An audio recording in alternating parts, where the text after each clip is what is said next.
Fala galera, bem-vindos ao Alicerce da História. Meu nome é Fábio Ribeiro e hoje a gente vai fazer um vídeo com as 5 efemérides mais marcantes do ano de 2023 no mundo. Nós fizemos um para o Brasil, vou deixar aqui na descrição e no cardzinho.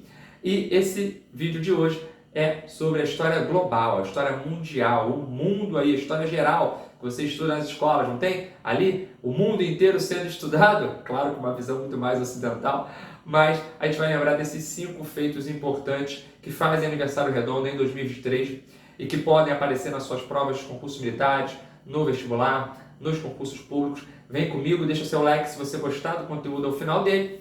E se você já conhece a qualidade do canal, pode já adiantar teu like aí, deixa aqui com a gente, vamos nessa. Como eu disse, é difícil escolher 5 temas apenas, mas a gente começa com o tema número 1, que é o dos 300 anos do nascimento do grande filósofo, do grande economista, do grande ensaísta escocês Adam Smith. O Adam Smith mudou a forma como o homem enxerga a economia. Ele foi primoroso nas suas escritas, foi primoroso na sua interpretação acerca de várias leis econômicas. Ele é o grande pai do que a gente chama de liberalismo econômico, embora seja muito mais no campo apologético, as suas teorias não foram aplicadas da forma como poderiam ser. Então, ele é um pai fundamental do liberalismo econômico, inclusive em campo teórico. Muito importante o Adam Smith, que nasceu em 1723, portanto, há 300 anos atrás. É importante, ele deve aparecer com frequência nas provas de humanas que nós vamos ter esse ano, porque ele foi fundamental, ele criou conceitos como, por exemplo, o da mão invisível, a ideia do mercado que se autorregula.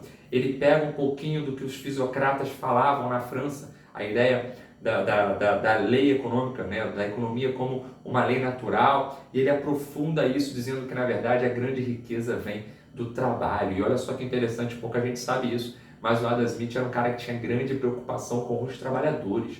Ele falava o tempo inteiro que se a gente não cuidar do trabalhador, a produção não anda. Isso é bem elementar e bem interessante na biografia do Adam Smith e que você pode aprofundar.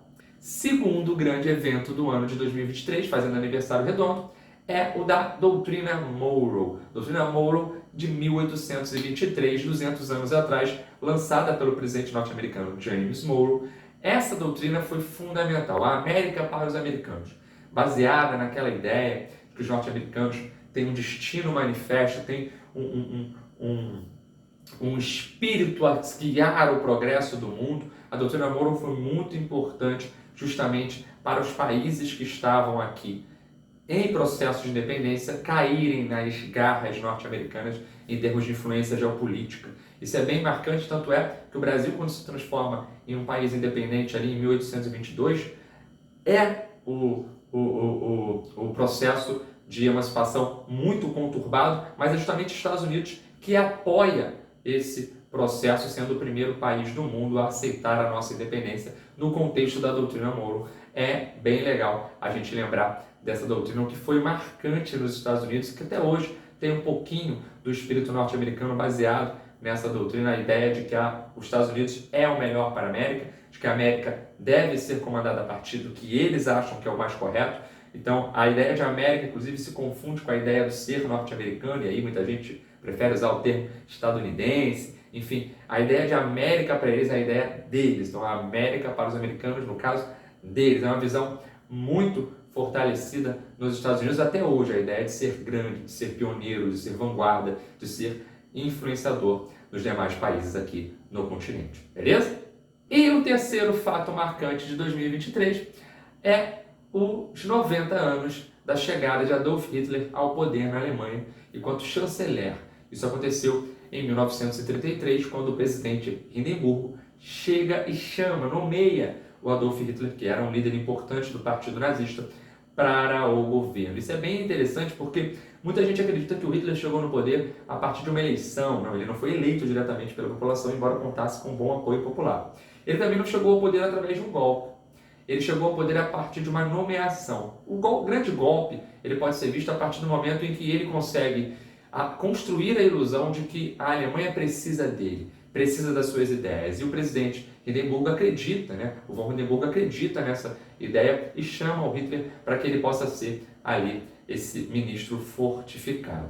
Logo após a morte desse presidente alemão, o Hitler vai aí sim conseguir galgar ainda mais forte o seu poder e vai se transformar no Führer, e o resto da história você já deve conhecer. É uma das maiores tragédias humanas já produzidas na história.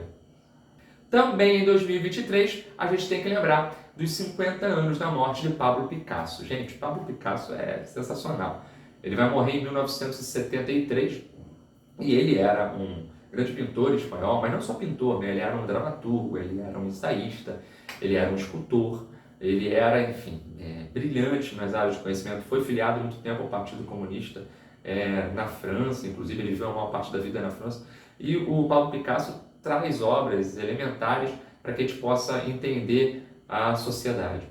Ele é, por exemplo, o autor de Guernica, aquele quadro famoso, a gente acabou de falar do Hitler, aquele quadro famoso que foi produzido a partir de uma guerra civil ocorrida na Espanha, a Guerra Civil Espanhola, iniciada ali na década de 1930, e Guernica foi um quadro produzido para ele, referenciando, fazendo uma referência ao que aconteceu em Guernica, quando aviões alemães destruíram totalmente a cidade, e homens, mulheres, crianças, idosos foram trucidados em meio àqueles combates. A Guerra Civil Espanhola, que teve ali o Hitler apoiando o modelo fascista do Franco na Espanha. E o Pablo Picasso, além de ser lembrado pelas grandes obras e por sua influência política, ele também foi um destaque importante dentro do que se considerou na arte de cubismo. Ele foi um dos não lançadores, mas a gente pode dizer que ele foi uma espécie de quase fundador do que foi o cubismo, que foi uma excelência importante das artes no século XX. E para fechar essa nossa lista, que poderia ser muito mais coisa, talvez eu tenha que fazer um outro vídeo, tanto de Brasil quanto de geral, para lembrar essas efemérides, a gente tem que lembrar dos 50 anos também do golpe do Chile, o famoso 11 de setembro de 1973. Esse 11 de setembro, quando a gente associa a data, geralmente a gente lembra de 2001, uma grande tragédia acontecida com os aviões, os ataques terroristas nos Estados Unidos, mas o 11 de setembro mais famoso no Chile é o 11 de setembro de 1973, quando o presidente democraticamente eleito Salvador Allende foi derrubado por um golpe militar com ajuda empresarial e com ajuda, claro, da maior cúpula militar do país, liderado pelo Augusto Pinochet. Vai se iniciar uma ditadura de cunho personalista e muito radical, que vai durar anos no Chile. Isso acontece em 73, então esse golpe ele pode aparecer para você nas suas provas. É bom que você aprofunde, aí tem alguns filmes, alguns livros que são bem legais para que você possa pesquisar um pouco mais sobre isso. Por exemplo, indico aqui A Casa dos Espíritos, que é uma baita de uma obra, tem até filme sobre ela, que tenho certeza que você vai gostar e fala ali desse contexto. Além disso, um outro filme muito legal é Machuca, que também é bem bacana, vencedor, premiado internacionalmente. Você vai gostar, espero que sim. Galera, esses são os 5 temas, eu acho que faltou bastante coisa. A gente poderia falar aí de muitos tópicos. Espero voltar, então, caso você goste desse vídeo, compartilhe com os amigos que você sabe que tem curiosidade pela história ou que estão se preparando para uma prova de concurso militar, de vestibular. E se inscreve aqui no canal, deixa seu like. Você consegue fortalecer muito aqui o meu conteúdo, ele é todo autoral e autônomo. Eu faço e produzo tudo sozinho e conto muito com a sua ajuda aqui para esse conteúdo gratuito de qualidade chegar aí. Valeu? Tchau, gente. Tamo junto.